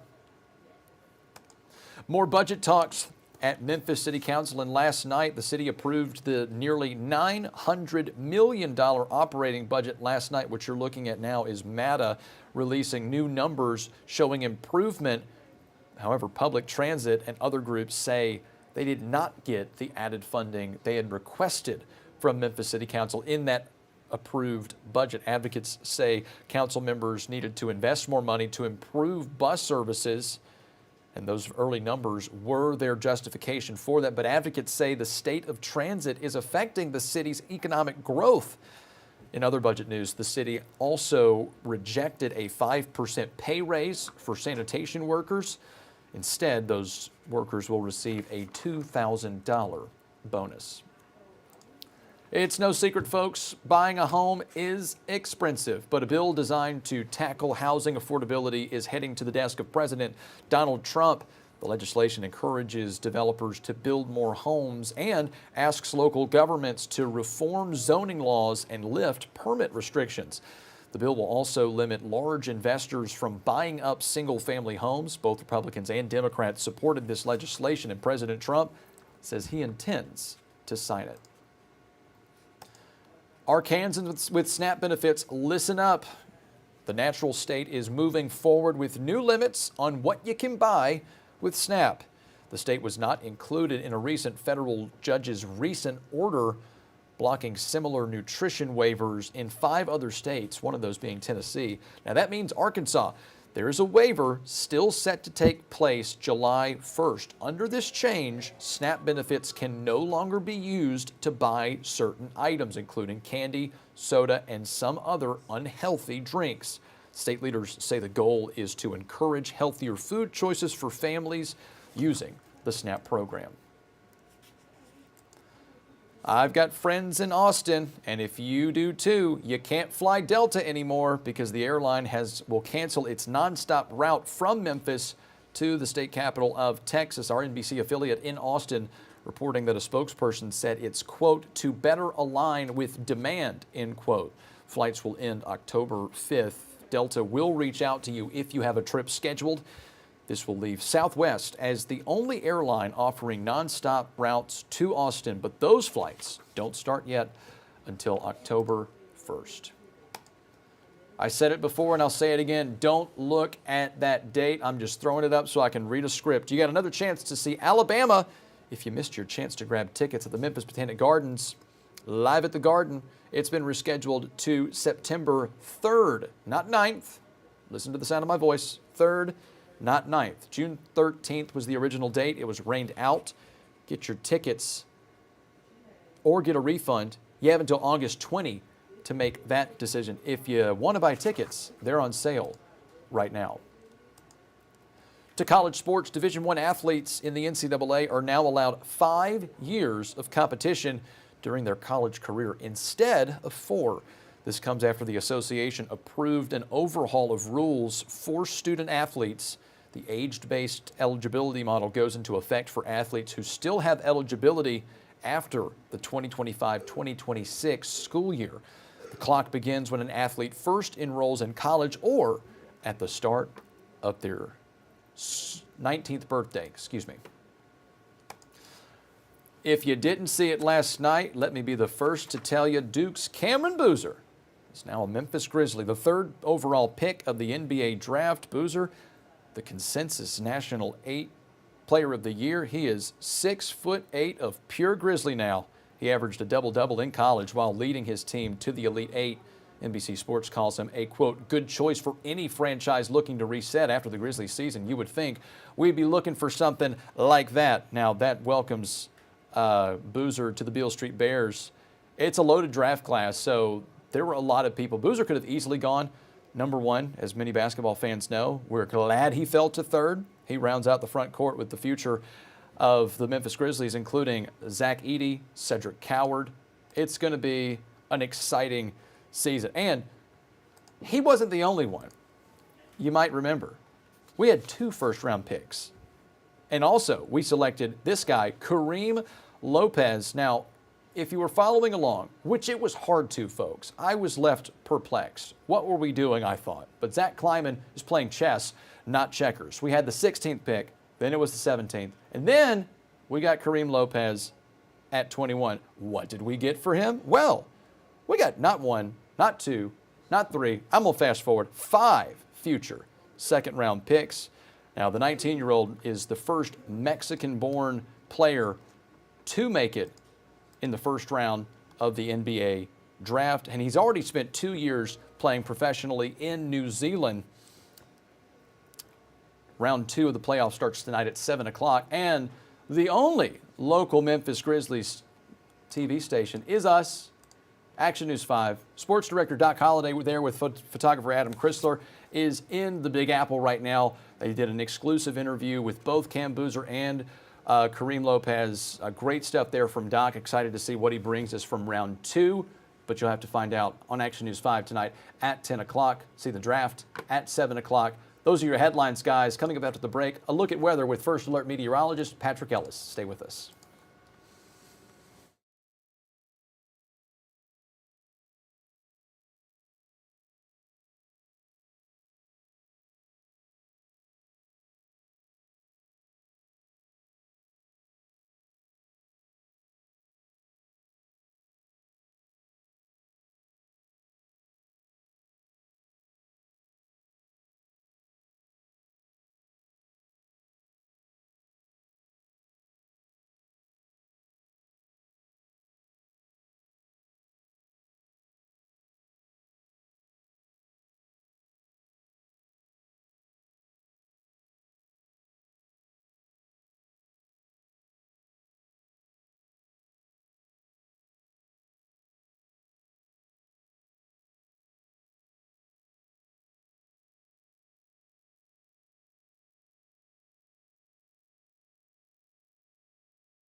Thanks for joining us here on the Action News 5 Digital Desk. I'm First Alert meteorologist Patrick Ellis. Some changes are in the offing for us over the coming days. We'll get to where it says heat coming up here in a couple of minutes. Let's get you out the door, though, today, which will feature some opportunities for some rain and storms coming back into the fold, partially because of a frontal boundary that's stalled out to our south, and it will act as a train track for these little disturbances to ride along it. These little disturbances will kick up some shower and storm chances. So back and forth between clouds and sunshine as we go through the course of your Wednesday. Looking back out to the west, it's 4 or 5 o'clock this afternoon. Could be an active afternoon for central Arkansas, but eventually that little batch of rain and storms will help to spark more scattered downpours down that boundary as we head through this evening into the overnight period across eastern Arkansas, portions of West Tennessee, and northwest Mississippi. That's where we'll probably see the best chances for rain and storms overnight tonight into the early hours of tomorrow. Now, with some heavy downpours in the areas that saw heavy rainfall on Monday, some spots including Poinsett County seeing like 8 inches of rainfall, it is possible that we could have some flood concerns to contend with as we head into the early morning hours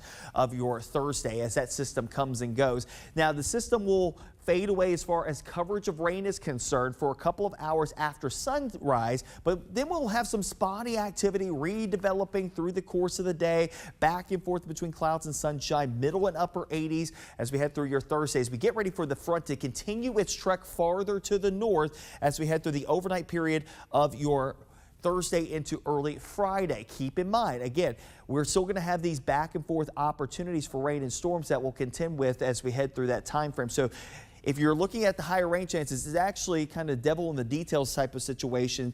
Again, overnight, Wednesday to Thursday, bridging that gap, and then again, Thursday to Friday, bridging that gap. The chances for rain will go down as that front works its way farther to the north as we head towards Friday. High temperatures will top out closer to 90 degrees, and with the coupled humidity levels, yeah, things are going to be changing up in a big way. One of those reasons is because of a big ridge of high pressure that is going to be building on top of us as we head through the course of the weekend.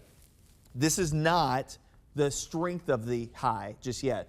It's probably going to hit its peak when it comes to the heat as we head through the mid portion of next week. You see that darker shade of red right there. That is an indicator of a very deep seated high pressure center. They'll take us through the course of your weekend and the start of next week. Sweltering heat, and underneath that ridge of high pressure, remember, you're not going to see very much in the way of rainfall. Remember, high pressure is sinking air. So as the sinking air compresses, that's what's going to heat up the atmosphere. The days of sunshine that we get leading up to this will help to dry out the atmosphere a bit, and also the drying out of the ground. And when you do that, that's going to eventually lead up to a hotter temperature regime that will likely take us into next week. So be prepared for the heat and humidity combination. That will be a big story for us as we head through next week here across the Mid-South. Expanding this out to the next 10 days, we're looking at not just heat and humidity, but it's going to be a long trend of that will take it all the way through. Guess what? Yes, the 4th of July holiday. So we're looking at probably about 7 to 8 days straight of highs in the middle and upper 90s here across the Mid-South, including for the 4th of July holiday, which is just beyond this 10-day forecast. So again, some showers and storms, hit and miss and variety here today. A bridge of scattered showers and storms overnight tonight, early tomorrow morning. Then we will have a downward trend in rain chances for your Thursday, but the temperatures start to creep up slowly but surely. Humidity levels following suit along with that as well. The frontal boundary continues its northward trek as we head through your Friday into the weekend. Highs will be closer to average those days, Saturday and Sunday, but the middle 90s and upper 90s take precedent heading into next week. So go ahead and take care of yourself now and start thinking about the heat as it comes in next week.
Back. We've got a special guest here for the Action News 5 Digital Desk.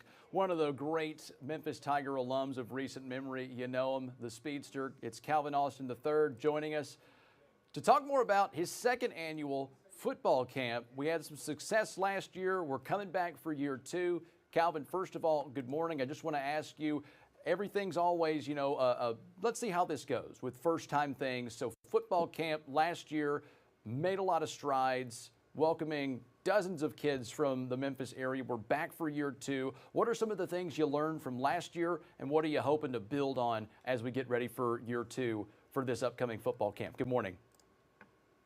Good morning. Good morning. And, like you said, year 1 is definitely, you don't know what to expect. And so a lot of it after you're done is just to, reflect on things you did well, and then to also reflect on things that you want to improve. And so, just, getting the word out more, communicating to parents and stuff, and just, open the doors for more kids was something we wanted to do this year. And we definitely have done it so far.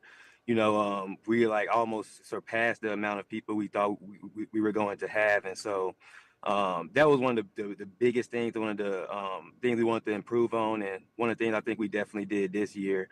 And then, just with the workshops and stuff, and just continuing to find ways to, because at the end of the day, it's about impacting the kids. And so continuing to find workshops that can connect with them and give them an opportunity to do things that they wouldn't do. Definitely. And, we actually had a funny coincidence. We had another local talking about his football camp, Trey Smith, Kansas City Chiefs. He's having his football camp this weekend. Some of these questions are going to kind of be the same, but same but different, because I feel like we see so many of these football camps. Every player comes from a different part of the country, and they feel that it's important for them to come back to their hometown, back to their roots, try to impact and be an influence to kids who are from their circumstances, to try and make the path a little bit easier for them to get discovered, get recruited, get a little inside information about what it's like to be in the big leagues. And so I want to kind of get that personal side of you, the inspiration behind having a football camp like this. It's not just this obligatory, I feel like I have to do this. Like you wanted to do this. Like, this is something that you're passionate about and giving back to your community. Yeah, and obviously, football opened a tremendous amount of doors for me. But one thing that when I look back on it, and I, am blessed to have the parents that I've had, and how they, just put me in opportunities to just allow me to reach my full potential. Thinking about, Harding Academy and how I went there, throughout from elementary through high school, and just reflecting on all the opportunities that I came across and that I experienced while at Harding, that, you come to realize that in the Memphis area, it isn't all kids don't get to experience those things. And so on my mind was, okay, how can I, do a camp that will allow me to use my platform as a football player, but also give kids that experience that I think that a lot of kids in the Memphis area are missing, because a lot of times you only can imagine or dream of doing things that you've seen or maybe you've done before. And so just giving them an opportunity to engage in something other than just pure sports is something that was on my mind. And so that's why I come into year two. That's was has continued to be the main goal, is okay, how can we impact kids in a fun way, but also like use their creative side of their mind and think a little bit.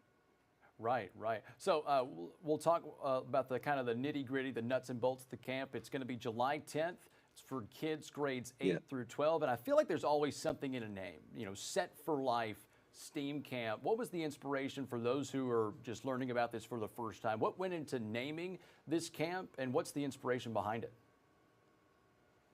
Yeah, so the set, that's like me and my group of friends. We met freshman year of high school, and we've all been friends since then. And we came up with the term Set for Life because throughout us meeting together at Harding freshman year, we've all gone down different paths and everything, but we're all in a position to where we're still creating and learning to be able to be set for life. And so that's why we came up with that name, and the name fit perfectly for the camp, because we want kids to look beyond just what may be in front of them, and just the present, and think about, okay, what can I do to actually set me up for life, to put me in a position to start a family, create a family, and just just help their future just be bright. And so that's where we came up with that name. And obviously we are a close group of friends, and so all of us last year, since that's why it was special having it at Harding. We all were able to come back along with a number of other another group of friends and everything to meet at that camp and give back, which was like a surreal moment, because that's the place where we met and were impacted, and kind of just started with that mindset of, okay, I want more for myself and my family. Love it, love it. And this year it's going to be, as I understand it, the University of Memphis. That's got to be a surreal feeling for you, coming to the program that kind of built you into the player that you peddled yourself as in the draft, and now you're in the career that you have because of that program. So what's it mean to be back there and to show kids that, hey, like, opportunities right at your front door? Like, you could play here like me at the University of Memphis and then go on to bigger and better things. That's got to be like a full circle moment for you.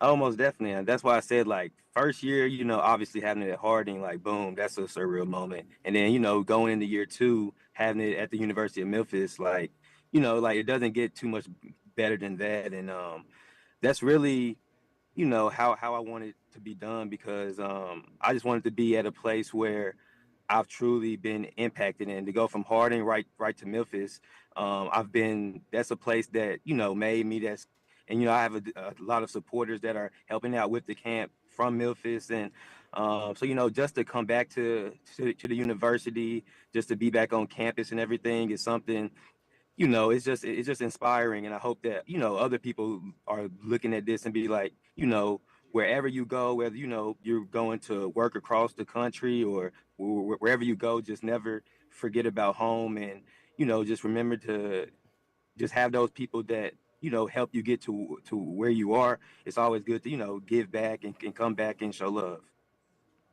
I love it. No, yeah. So Set for Life STEAM Football Camp, July 10th, with Calvin Austin and others. Any surprise guests we could expect alongside you with the camp here, giving the instructions to some kids?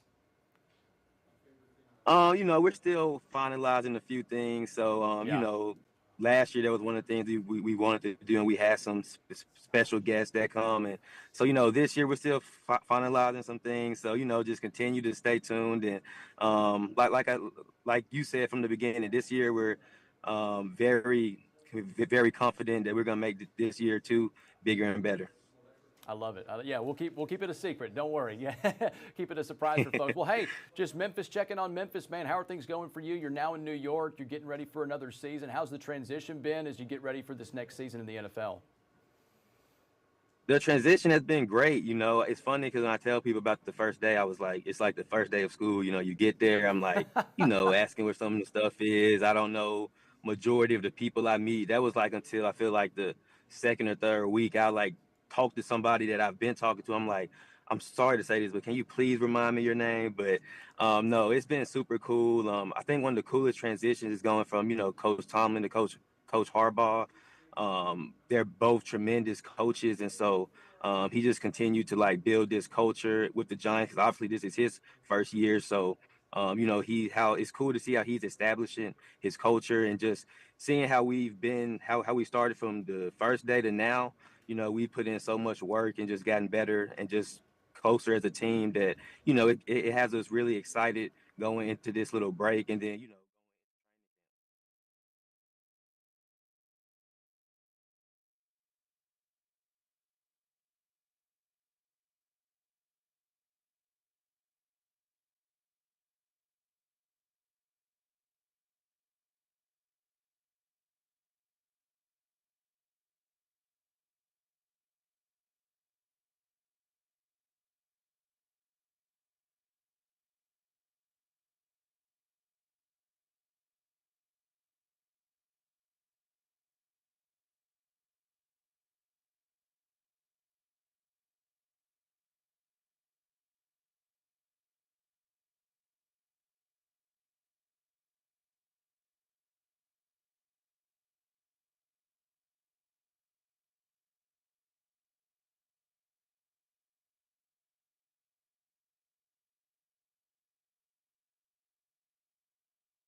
Folks, thanks for joining us today on Action News 5 Digital Desk at Wednesday. Stay with us, guys. That wasp is back. It better go away. But Action News 5 at midday is up next.